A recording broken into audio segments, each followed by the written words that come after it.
పర్యావరణాన్ని కాపాడుకోవాల్సిన బాధ్యత ప్రతి ఒక్కరిపై ఉందని ఎన్జీసీ రాష్ట్ర ప్రాజెక్ట్ డైరెక్టర్ రాధిక అన్నారు. శనివారం జిల్లా కేంద్రంలోని పిల్లలమర్రి సైన్స్ మ్యూజియం సమావేశ మందిరంలో పర్యావరణ పరిరక్షణ, ప్లాస్టిక్ నిషేధం అంశంపై జరిగిన జిల్లా స్థాయి నాటికలు, ఏకపాత్రాభినయాల పోటీలను డైరెక్టర్ రాధిక ప్రారంభించారు. విద్యార్థి దశ నుండే పిల్లల్లో పర్యావరణంపై అవగాహన కల్పించేందుకోసమే రాష్ట్ర వ్యాప్తంగా పోటీలు నిర్వహిస్తూ ప్రోత్సహిస్తున్నామని డైరెక్టర్ అన్నారు. ప్లాస్టిక్ రహిత సమాజాన్ని నిర్మించాలన్నదే తమ అభిమతమని డైరెక్టర్ రాధిక అన్నారు. విద్యార్థులు పర్యావరణ సందేశాత్మక నాటికలు ప్రదర్శించి ఆకట్టుకున్నారు. గెలుపొందిన విద్యార్థులకు నగదు బహుమతులను అందించారు. ఈ కార్యక్రమాలు జిల్లా సైన్స్ అధికారి శ్రీనివాస్ పర్యవేక్షణలో జరిగాయి. ఈ సందర్భంగా జిల్లా సైన్స్ అధికారి శ్రీనివాస్ మాట్లాడుతూ పర్యావరణంపై పాఠశాల స్థాయిలో ఎన్జీసీ కార్యక్రమాలు విస్తృత స్థాయిలో జరుగుతున్నాయన్నారు. మొక్కల సంరక్షణతో పాటు ప్లాస్టిక్ వినియోగంపై ప్రజల్లో చైతన్యం తేవాల్సిన బాధ్యత విద్యార్థులతో పాటు ఉపాధ్యాయులపై ఉందన్నారు. పాలమూరు యూనివర్సిటీ ఆచార్యులు డాక్టర్ అర్జున్ కుమార్ మాట్లాడుతూ విద్యార్థుల ప్రదర్శనలు తననెంతో ఆకర్షించాయన్నారు. విద్యార్థులు మారి సమాజాన్ని మార్చేందుకు ప్రయత్నించాలన్నారు. సమన్వయకర్తగా గుముడాల చక్రవర్తి గౌడ్ వ్యవహరించగా న్యాయ నిర్ణేతలుగా పాలమూరు యూనివర్సిటీ ఆచార్యులు డాక్టర్ అర్జున్ కుమార్ గలేన్నా పాల్గొన్నారు.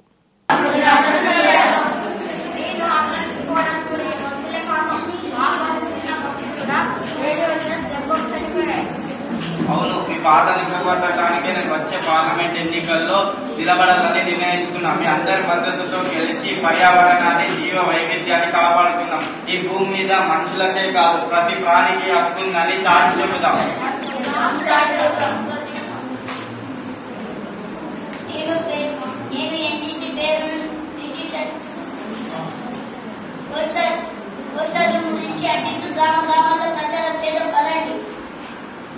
విషంకక్కుతాను చాప కింది నీరులా మొత్తం విస్తరించి ఈ మానవ జాతిని నా వలలో వేసుకుంటాను. మీ పిల్లల పుట్టినరోజున కేకుల రూపంలో, బిస్కెట్ల రూపంలో నేను మీ ఇంటికి వస్తా. అలా మీ ఇంటికి వచ్చిన నన్ను కుప్పలోకి విసురుతారా? అదే నాకు కావాలి. ఆఖరికి మీకు పండ్లైనా, కూరలైనా, ఆఖరికి పెరుగైనా సరే నేను లేనిదే అవేమేమి.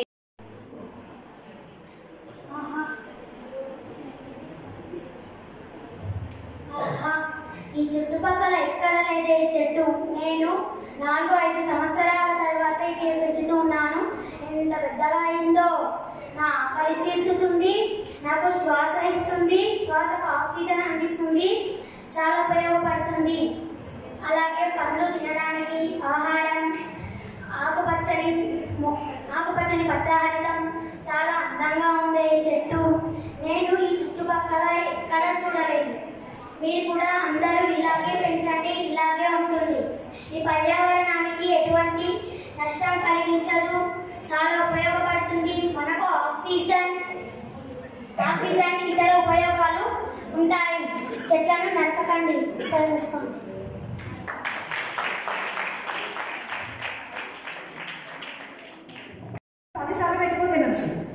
అవునా కదా? చిన్నది పెద్దది సమస్య కాదు. మనం ఎంత తింటామో మనకు కావాల్సింది మనం తినొచ్చు.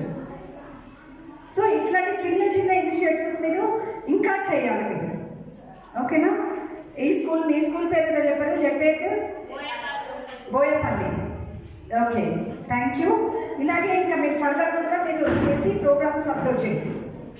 ఇన్ కేస్ మీకు ఏదైనా అప్లోడ్ చేయడం ప్రాబ్లం అవుతుంది అంటే మీ గ్రూప్లో పెట్టండి. ఆ గ్రూప్లో ఇప్పుడే నేను శ్రీనివాస్ గారికి చెప్తాను యాడ్ చేయమని.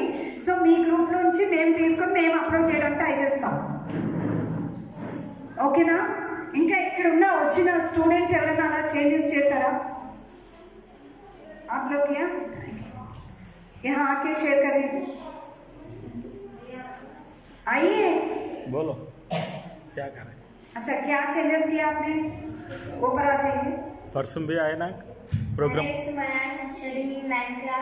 High school level CBHS okay, बताइए क्या चेंजेस किया? मैं टिफिन पहले प्लास्टिक टिफिन बॉक्स यूज करती थी, स्टील टिफिन बॉक्स यूज करती थी. ओके, और प्लास्टिक बॉक्स को क्या किया आपने?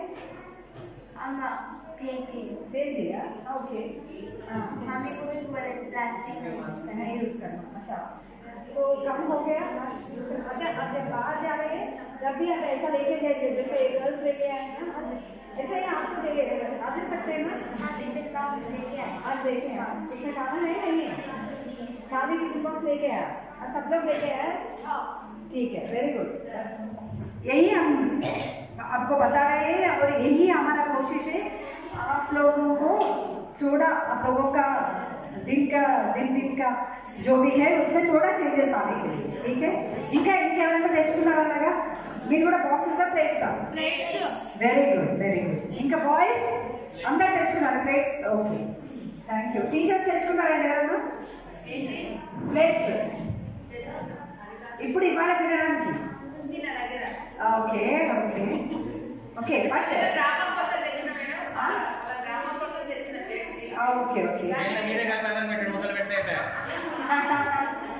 ఓకే అండి. బట్ మనకి అదే కొంచెం చేంజ్ వచ్చింది. ఇంకా ఫర్దర్గా మీరు ఎలాగో రోజు బాక్స్ తీసుకెళ్తారు కదా స్కూల్కి, మీకు ఎక్కడన్నా ట్రైనింగ్ ప్రోగ్రామ్ ఉన్నప్పుడు ఎంటీ బాక్స్ తీసుకెళ్తామని పెట్టుకుని తినండి.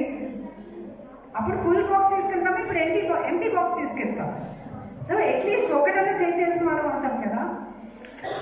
అది మార్పు కొంచెం చిన్నగా నుంచే మైన్యూట్ నుంచి మొదలవుతుంది. ఒక్కసారి చేంజ్ అనేది ఎప్పుడు ఒక్కసారి మనకు కనపడదు, చిన్న స్టెప్స్తోనే అది యూజ్ అవుతుంది, అవునా కదా. ఇప్పుడు ఇవాళ ఇక్కడ సపోజ్ 50 ఉంటే ఆల్మోస్ట్ 20 తెచ్చుకున్నారు.